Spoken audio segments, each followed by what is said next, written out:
everyone, and welcome to the Golf Ireland podcast with myself, Valerie Wheeler, and Stephen Murphy. Stephen, this weather, I mean, the golfer's dream. Let's just start by saying that we are the Golf Ireland podcast.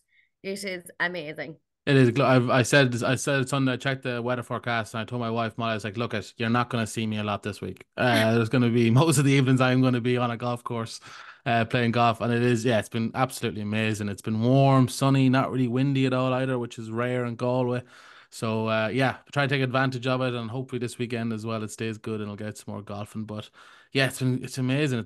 They call it Indian summer. No idea why it's called that, but I'm glad it's here, and could be the last good week for a while, so we'll try and enjoy it when it's here. But any golf on your agenda at all, Valerie?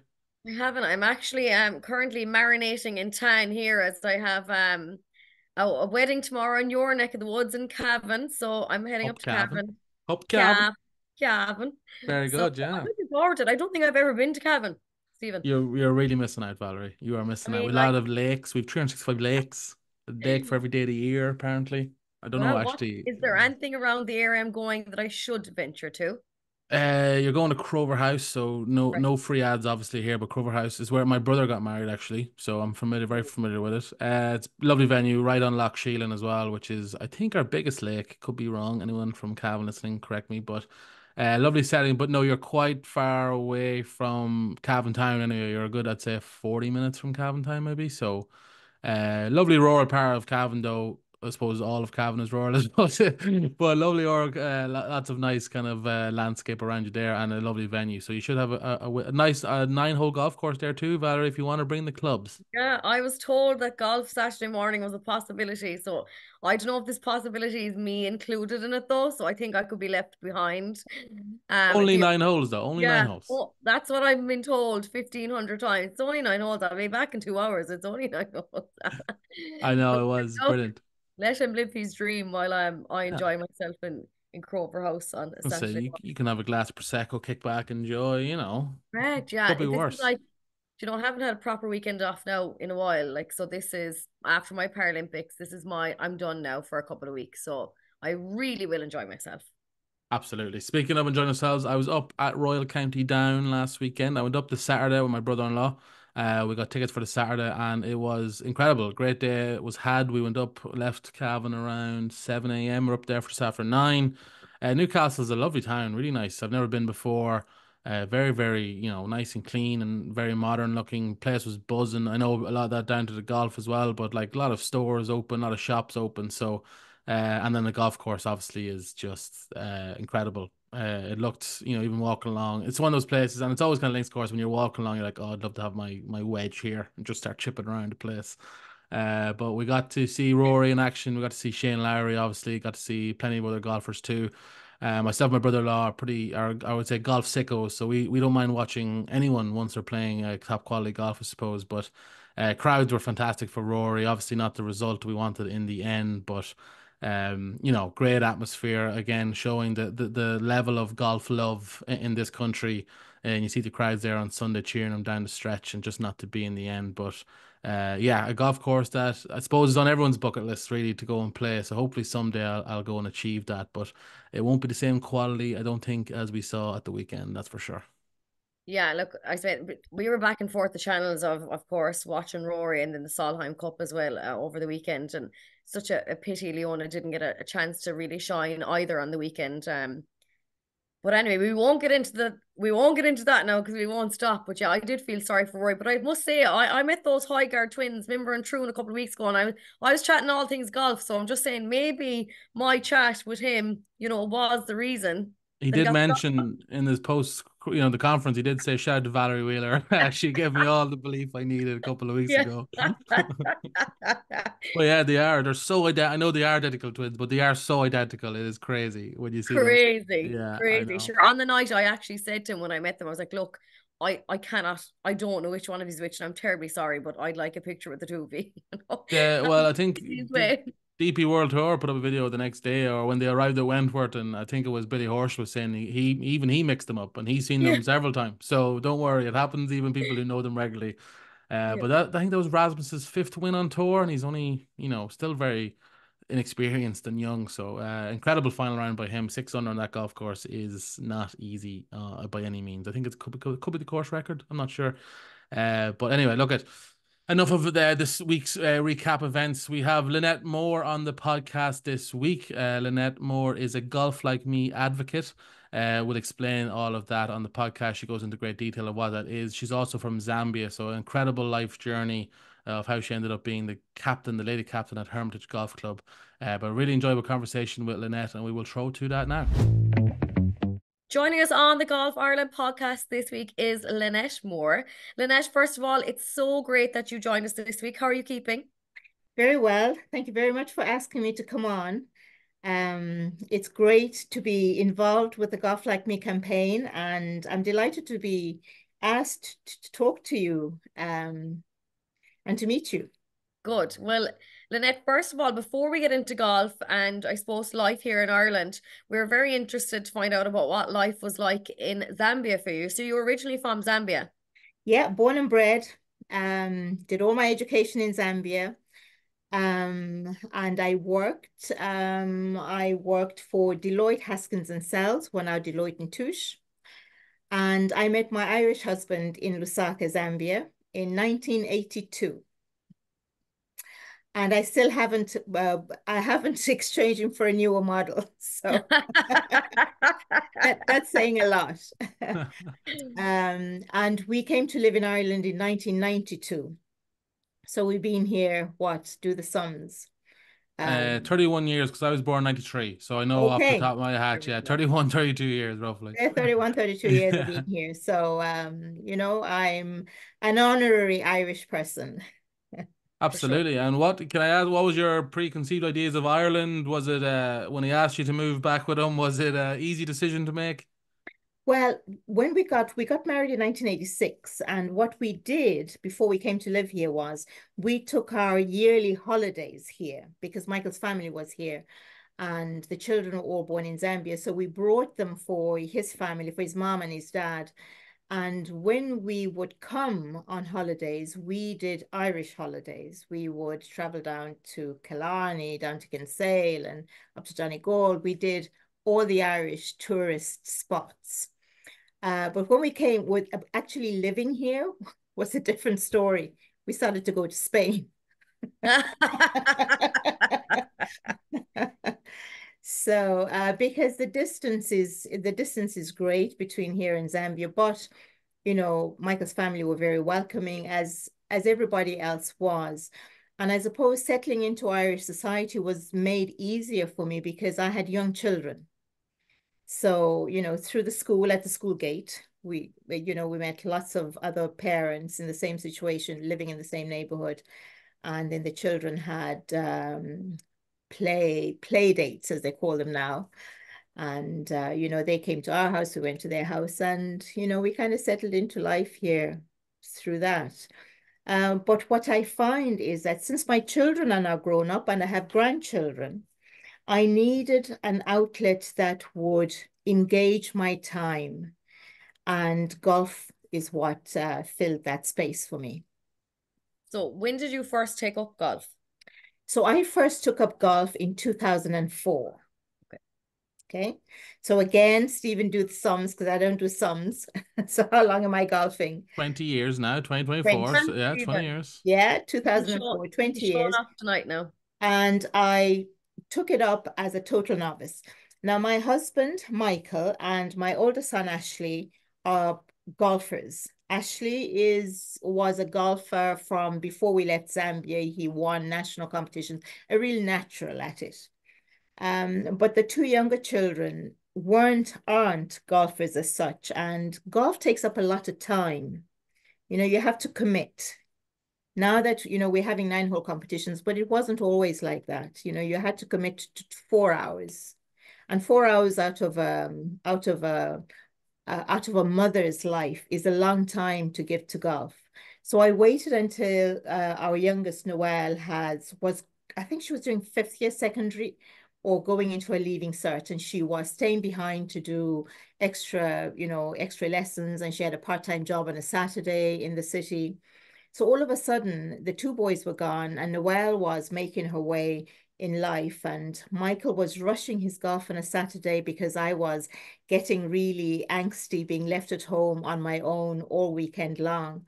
So I kind of said, I thought to myself, and also a lot of my contemporary friends were at my age, were either, they had family commitments, either, they had siblings or aging parents that they were taking care of at the weekend, where I didn't have that.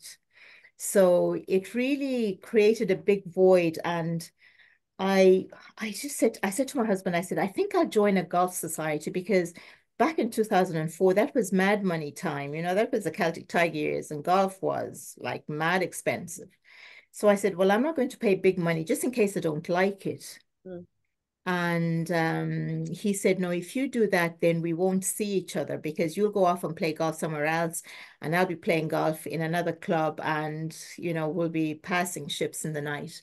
So we bit the bullet, and I joined his golf club, and I have never looked back. That's In little fantastic. fact, there was one Mother's Day. I have to tell you about this. Was very funny. One Mother's Day, and Michael said to me, have the children organized anything?" And I said, "I don't know." I said, "But I'm playing golf on Sunday." And when I came off the course, they had actually booked a table to surprise me when I came off the course to say Happy Mother's Day. No. Says there's no point calling to the house, because you're never there. So at least we know where we'll find you. And that was the golf course. Yeah. Brilliant. It's amazing. And so it sounds like you took to it. Did you take to it instantly, Lynette? Did you just love it straight I away, or did. was it a bit of I a growing process? No, I took to it straight away. I'm an ex-hockey player. We played hockey in Zambia through school. So I think my hand-eye coordination was already there. And I think the surprise and the joy that I hit my first shot and it actually went somewhere, was like, wow, I can do this. But it took a while to, you kind of take up golf, and you have camogie players who are fantastic golfers. You have hockey players who are fantastic golfers, because that connection is there. But you also have, I have very good friends that took it up from never having played sport ever. And and that's the beauty of golf, because you can learn it. You can learn the techniques of how to hit the ball, and you don't have to be fantastic at it. You just have to, you're out in the fresh air, you're chatting, about the weather, and, the last holiday you went on, and, you're passing 4 hours of the day, Yeah. and No, that's the beauty of it. you can tell that you really love this, Lynette, you can really tell, and it's great to see. But you are a Golf Like Me advocate, so can you tell us a bit about what is Golf Like Me, first of all? Well, Golf Like Me is about highlighting and being inclusive of people that are different from us. Okay. So when Golf Ireland launched the campaign, I am lady captain of my golf club at this year. And I met, I don't know what Golf Ireland event I was at. And the funny thing is, the golf club I'm in was established in 1905. And of course, women didn't play until way after that. And I am the 100th lady captain of Hermitage Golf Club. And I am the first person of color that is a lady captain in that club. And somebody said to me, are there other Black lady captains in Ireland? And I said, well, I haven't met anybody. I haven't even met another Black lady that plays golf. Not that it matters to me, like but it is, when you ask that question, is there anybody else like me that is playing the sport? Then you have to think about it and say, well, why are other people that look like me not playing? But maybe when they see you playing and they see you speaking out about it, they might think, well, if she can play golf, maybe I could find a home in golf, same as her. So that's where like me comes into it. You can be a golfer like me because we all come from very diverse backgrounds. And we have to be inclusive of those that actually don't look like us. And yet, we can be friends, the best of buddies, after a round of golf. It probably helps increase the visibility and like the representation. Is that what kind of what it does, Lynette? It kind of That's what it does. It makes you are visible. So somebody will say, well, I saw her, or I heard her on a podcast, or I saw her in that video. And you are seen. yeah. You're seen as a person of a diverse background, and that's what it is. It's making you visible. And you know the saying, you have to see it to be it. Yeah. Is that the way it goes? I can't remember now. Can't see, can't be. That's right. Can't see, can't be. Yeah. And sure, isn't the GAA running an ad at the moment about breaking glass ceilings for young girls in sport? Yeah. And that is all, part of this campaign, and Golf Ireland are fantastic to be very progressive in bringing this message, to diverse sporting people to say, well, we can break the glass ceiling of this and, you can become a golfer just like everybody else. I think you mentioned as well, you said before, Annette, that it's important for the image of golf that can be quite elite, and it's not very, we've mentioned before here, there's a lot of barriers to entry when it comes to golf in terms of its image towards people. Did you find that as well when you first came across the game? Was it quite a kind of a stuffy, kind of backwards kind of mentality sometimes? You see, I think when you're of my age group, you understand that golf was always a very white sport. Not only was it white, but it was very male dominated. It's a very white male sport.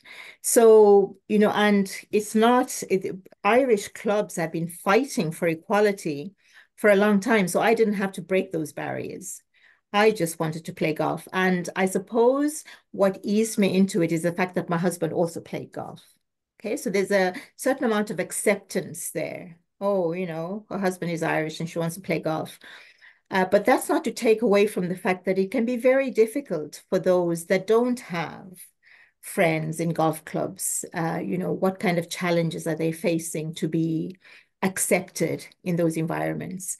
And when you don't see somebody who looks like you feel out of place. You think, do I belong? You ask that question, do I belong in this space?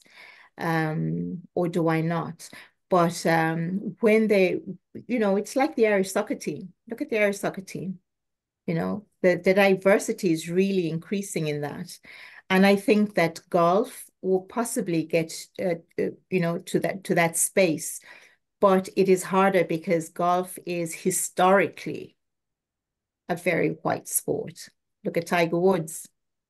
There haven't been very many Tiger Woods after him, So it's a work in progress, and I don't think it's going to to be broken down very quickly. But I think that the efforts that are being made to make it more accessible to people. It's very expensive to play golf. So, there are payment plans now that there are pathways to playing golf that may not be as costly as maybe paying a huge fee upfront to become a member of a golf club. Yeah, it's great. I've seen that in my own club as well. They've started offering that payment plans as well. And you mentioned as well, like it's widened your circle of friends.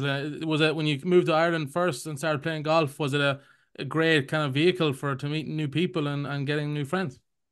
It was. Now, I took up golf after my children had grown up. So the children were a vehicle to integration and to assimilation and to making new friends, as well as family members. But when I didn't have the children around me to use as a buffer to get into, I worked as well. I worked 9 to 5. I held down a full-time job. and I still do hold down a job. But joining golf introduced me to a whole new circle of friends and women and men that were there for one common purpose. We were all there to play golf, you know, and the handicap system works great. Now you can be very shy about joining a four ball if you don't know anybody, but at the end of the day, if you have equal access to a timesheet, well, then you can play golf at the time that suits you and you will make new friends. You know, and I found that very empowering, a very empowering sport, because I didn't need to know who you were, because the common denominator was golf. I'll tell you what's empowering as well. You did mention you are a lady captain and they're 100th at that. Lynette, tell us a bit about that. Like, what a lovely achievement. I mean, you must be extremely proud to have that this year. I am extremely proud, very, very proud. And just yesterday, we hosted our past lady captains dinner. And we had 27 past lady captains that met together for a dinner yesterday in Hermitage Golf Club. And the oldest past lady captain was 95. It was just an amazing evening. It really was an absolutely amazing evening to have all these ladies that have gone before and have held those positions, and to think, you know, because, you know, you have to be asked to be lady captain, and what an honor it was to, you know, to have served on the committee for a number of years and then to be asked, you know, to be lady captain in Hermitage. I'm blown away by it. That's fantastic. Do you ever think about what you're doing now and how that will impact the next 50 years of Hermitage Golf Club and golf clubs around the country? Of, I suppose, you had the visibility of someone like you being the lady captain, and how that will impact the, golf clubs going forward. I hope it will be positive. It will have a positive impact. You know, and somebody asked me that question last week. And I think it's been a very busy year, very busy. And when I was asked to take part in the campaign, you know, the Golf Like Me campaign, I kind of thought to myself, well, you know, possibly not the best year for me to do this because I'm very busy. But I didn't want to pass that opportunity by, because my captaincy will finish in November. And then I will be able to concentrate on the campaign and getting involved in that. So I hope it will have a positive impact. And it will only be after I finish my term that I'll be able to look back and really appreciate the experiences that that I've gone through this year. Wonderful experiences. I've made wonderful memories. I've met some really wonderful people. It's been a great year. My last question before I wrap up on my part. You said that your whole family plays golf, so I'm just envisioning now on a Tuesday evening over dinner, there's people talking about golf swings, golf playing, golf clubs. Is that what's happening a normal weeknight? So it used to be that when I didn't play golf, right, that the husband and the older son, the three of us play golf. Eamon and Noel don't golf. But they'd come in and they'd say, "You never believe what I did on the seventh hole," and da da da da da, you know, this shot and that shot. You'd hear about the whole round. Now I'm the one who sits at the dinner table and says, "You never believe what I did on that fourth hole." And they just roll their eyes and they think, "Oh my God, here we go." I said, I put up with it for years and years and years. So you have to they have to listen to me, and I can go through a whole round of golf, hole by hole. It's very funny. So how much golf are you actually playing each week, Lynette? Are you going to shock us and tell us a crazy amount? If I could play every day, I would. But physically, I'm not able. I play our golfing day in the club is a Tuesday. And we have a system, especially to enable working ladies to, you know, to be able to partake in the competition on Tuesday. We have what we call an alternate Sunday. So our working ladies can play their Tuesday competition on a Sunday. and it'll count. It comes together as one competition. So I would play on a Tuesday, and I might play socially on a Friday, and I would play on a Sunday. And if I had get an invitation to go somewhere else, then I'd play there as well. So I play a lot of golf. Well, look, keep it up. I mean, like, what way is your golf? Is it in a good space at the moment?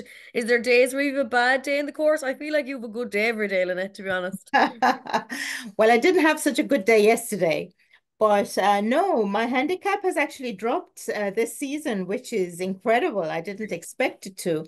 But no, I love my golf, and I keep emphasizing to people it's never about the winning. You see, golf is it's such a personal test. You know, it's never about winning. It's about bringing in a good score for me, or correcting the mistakes that I felt I made in the last game. But it's a very mental game. It's a very personal. You're playing you and the course, and I may be in your company, but really golf is something that challenges you personally. Yeah, and I don't, if I had won that challenge, I'd probably be on the tour, but I'm not. Well, Lynette, you can tell that you absolutely love it, and it was so nice to have you on and to share your story with us. And you're honestly, they picked a great advocate for this, and I can't think of anyone better that fits the golf like me advocate role better than you. Thank you so much for coming on and sharing your story with us. Thank you, Valerie. Thank you, Stephen. Lovely to meet you both. Now it is time for the news section. We'll start with the Irish Open. It was an exciting finish at the Amgen Irish Open as Rory McIlroy came agonisingly close to forcing a playoff in Royal County Down. Rasmus Højgaard putting together an incredible 65 to claim the title by 1. The Solheim Cup was also won. Despite a final day fight back, it wasn't to be for Team Europe, and the USA won the Solheim Cup 15.5 to 12.5. Leon Maguire is performing brilliantly once again in the singles, defeating Ali Ewing 4 and 3. A host of the Irish tee up at the BMW PGA Championship in Wentworth this week. Simon Thornton, Padraig Harrington, Rory McIlroy, Tom McKibben and Shane Lowry all make the trip to Surrey. On the Challenge Tour, Ronan Mullarney, Conor Purcell, Gary Hurley, Cormac Sharvin, Jonathan Caldwell, Dermot McIlroy and John Ross Galbraith all tee up at the Italian Challenge this week. So best of luck there to all involved. On the LET, it's a second pro start for Sarah Byrne as she tees up at La Sella Open this week. Olivia Mahaffey and Lauren Walsh are also part of the field teeing up in Spain. On the Clutch Pro Tour, it was a brilliant week for the Irish as John Ross Galbraith secured victory at Harryford. Rounds of 66, 64 and 70 gave Galbraith a one-shot victory on 16 under, while Liam Grehan was just 2 shots further back, finishing tied third. It's the Tour Championship at Royal Norwich next week, with the first round teeing up on Tuesday, 24th of September. So best of luck to all involved. Now to the amateur side of the game, Caher Park and Castle Comer were crowned AIG Men's Pierce Purcell and AIG Women's Intermediate Foursomes Championship champions respectively on Gort on Saturday. It was a historic victory for both clubs, with a playoff required to secure silverware in 2 enthralling finals. Ireland's men's mid-amateur team championship captain Niall McSweeney said it was a proud moment for both he and the women's captain Niamh Quigg as they watched their team secure a historic bronze in France. In the first ever staging of the European Mid-Amateur Team Championships event, Ireland performed heroics all week at Golf de Schiberte, and ultimately both teams secured precious wins over Germany on Saturday to leave the team with medals. Ireland will take on England today on the final day of the senior men's and women's home internationals, with everything on the line as both men's and women's teams secured their second consecutive wins of the week at Castle Rock Golf Club. Heading into the final day, Ireland at top of each of the combined men's-women's standings, with England second, Wales third and Scotland fourth. Wales and Scotland will be first out today's order of play before Ireland face off against England. And then finally, Castleknock golfer Paul Coughlin had a stress-free opener as he posted a scintillating 67 to take the lead after the opening round of the North of Ireland Amateur Open Championship. 8 players registered under par rounds on Wednesday, with 4 more back on level par. But they will have to chase down Coughlin after his blistering start. Keep an eye on our socials for all the latest from both Castle Rock and Royal Portrush over the next few days. That sums up all of our news for this week. We thank you so much for listening. As always, really appreciate it. We hope you enjoyed it, and we'll see you all next week.